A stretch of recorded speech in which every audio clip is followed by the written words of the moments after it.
gurguddoo afuriif hojiin communication baay'ee murteessaadha.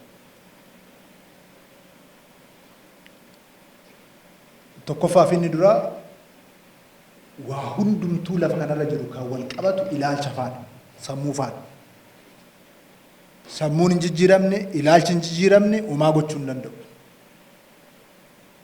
Sammuu jijjiiramee fi ilaalcha jijjiirame, ilaalama jijjiirameetu waa hunda jijjiira. Kanaaf meeshaa guddaan sammuu namaa ittiin jijjiiran, ilaalcha namaa ittiin jijjiiran, ilaalama namaa ittiin jijjiiran communicationidha. Ilaalchi namaa, ilaalamni namaa hin jijjiiramu taanaan wanti jijjiiramuu qabu sun jijjiiramuu hin danda'u. Jijjiiramni possibility miti jecha. Jijjiirama uumuudhaaf, jijjiirama goonee lafarratti kaa'uudhaaf sammuu namaa jijjiiruu nurra jiraata. Ilaalcha namaa jijjiiruu nurra jiraata. Ilaalcha namaa fi ilaalama namaa immoo sababni jijjiiruu nurra jiraatuuf sababa ilaalama namaa fi ilaalcha namaa keessa rakkoo jiruun nu keessa jiruun dhayyummaa keessa dubattafummaa keessa rakkoo sila fiqeen kaasaa olee keessa jiraachaa kan jirruuf. Rakkoolee kaasan keessaa bahuudhaaf jijjiiramutu irra jiraata jecha. Isa jijjiiruudhaaf communication is very very important. Tokkoffaan kana. Lammataan communication kan barbaachisuuf ijaarama dhugoomsuudhaafi. Namni ijaaramni tokko caasaan tokko kan biraa dhiisaa, kan diinaa dhiisaa, kan ummataa dhiisaa keessoo keenyatti sadarkaadhaan ijaaramni jiru ijaarama ta'ee wal qabatee deemuu kan danda'u communication yoo jiraate qofa. Federaala, naannoo, godina, magaalaa, aanaa, ganda haga qonnaan bulaa haga miseensa tokkotti ijaaramni jiru intact ta'ee lafa qabachuu kan danda'u hojiin communication qixaan hojjetame qofa. Ijaarama cimaa qabaachuudhaaf hojii communication barbaada. Ijaarama cimaa hin qabnu taanaan immoo uumaa miti. Waan barbaanne milkeessuudhaaf, waan barbaanne galmaan ga'uudhaaf ilaalchaa fi ilaalama taanee dhimmi murteessaan ijaarama. Waan amane san irratti, waan hubate irratti ijaarama cimaa qabaachuu. Humna ijaarametu waan barbaade galmaan ga'a waan ta'eef jechuudha. Kanaaf kominikeetaroonni akka kominikeetaraatti raayyaa waliin ta'uu qofti akkuma jiru ta'ee ijaarama asii hool jiru, ijaarama fayya qabeessa akka ta'u kan gootan isin.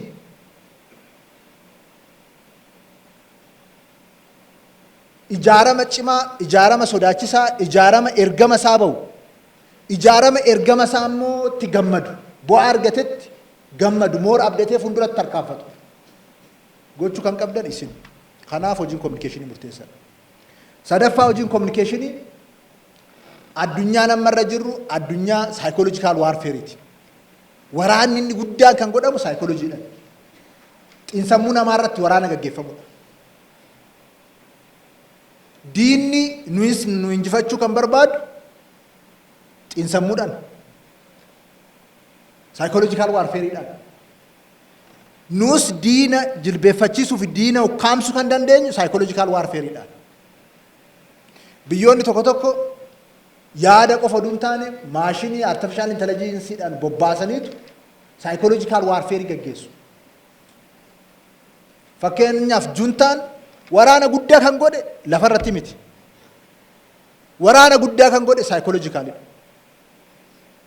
Warri finxaaleeyyiin amma asiifachi maraatan qabatamaatti waa tokko gochuu hin danda'an. Kan asii kaasanii asiin ga'uu hin danda'an. Humna guddaa tokko garuu qabu. Psychological warfare gaggeessuu beeku. Nu immoo apparatasii kana hunda qabaannee mootummaan mana ga'u taanee paartiin mana ga'u taanee psychological warfareedhaan ofirraa iyyuu ittisuu hin dandeenyu. Arrabsamnee maal taanee boo'ichi kan dhufu kana keessa. So kaayyoowwan barbaachisan milkeessuudhaaf psychological warfare irraa ol ta'uu barbaachisa jechaadha. Psychological warfare gaggeessuu barbaachisa jechaadha. Kanan goonu yoo ta'e waan barbaannu milkeessuu hin dandeenyu. Kanaafuu communicationii kanaaf barbaachisa jechaadha. Psychological warfare waan barbaannu milkeessuudhaaf communicationii nu barbaachisa.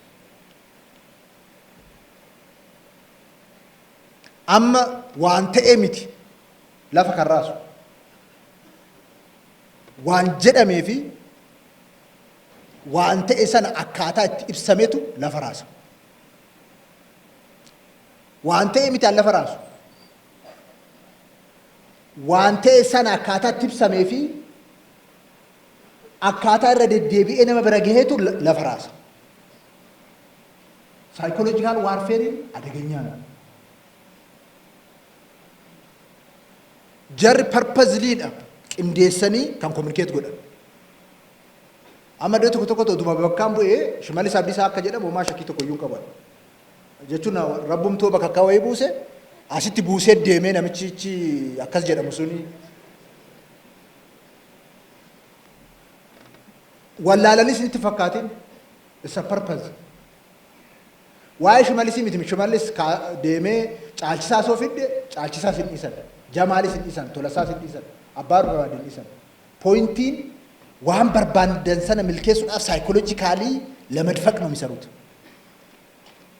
Keenya tokko tokko isuma wajjiniin ofirratti reeba nama dhuunfaatti fakkaata.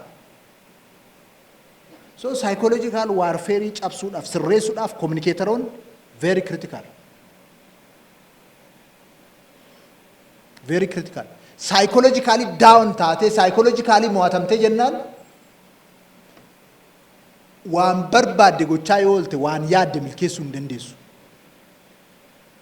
Maaliif akkan jedhe as jira waan ta'eef. Arfaffaa fi inni dhumaa hegemonii mirkaneessuudhaaf olaantummaa ilaalcha keenyaa, gocha keenyaa, hojii keenyaa mirkaneessuudhaaf. Inni immoo akka caalmatti bu'aa dabalataa fiduuf jechaadha. Kanaaf hojiin communicationii barbaachisa. Dhimmoota arfan amma jedhee kanaa alatti sabni ijaaramu, biyyi ijaaramu, naannoon ijaaramu, biyyi bu'aa qabeessa ta'uu danda'u hin jiru.